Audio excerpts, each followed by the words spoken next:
your shell sucks. No, seriously. If you're still using Netcat like this, I'm ashamed. I'm ashamed of you. Because Netcat, I don't know, man. I don't know if you've ever posted a command on there. Try to move your keys and you get all these weird symbols. So, alright, starting with the first improvement. You don't even have to be in the shell to do it. First improvement right off the bat. Just one simple command. Instead of running Netcat directly, all we're gonna do is just run rlwrap.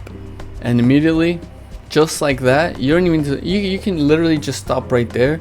You can just run that command, connect to your reverse shell, and now you can use up arrows, right, left, up, down, all that fugazi. I don't know how you say that word, but you can use all that good stuff. Instead of using Netcat directly, you can just use rlwrap. You have more accessibility. Okay, everything that you need for a good reverse shell. Well, at least like better than, you know, it's a huge improvement from Netcat. All right, now that's only for fixing the terminal though. So now let's actually improve the shell.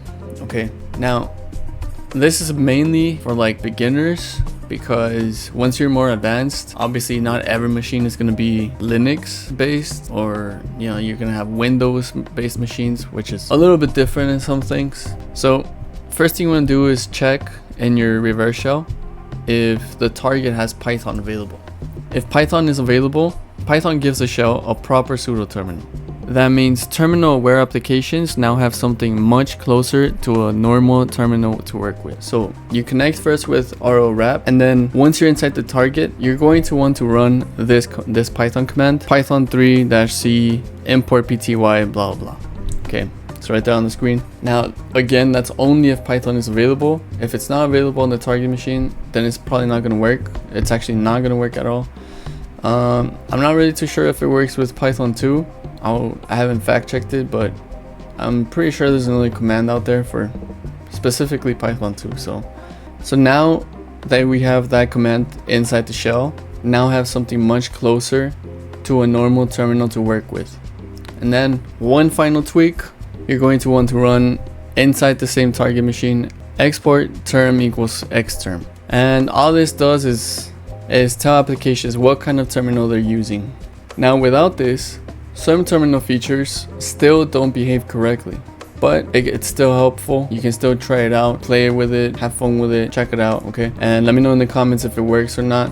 If you have any other questions, or if you still use Netcat, please type it in there in the comments. I'm watching you. I know for a fact you are using Netcat, aren't you? You slay dog. I bet you make your parents real proud, huh? Alright, anyways, that was it for the video, guys. That concludes the video. Okay, so see you guys in the next video, and for real, you guys better drop that comment. I want to know how many of you still use Netcat. I'm actually curious. I wonder if it was just a me thing before this video. Not that I ever used Netcat, by the way, but yeah, I'm not a noob. Come on now.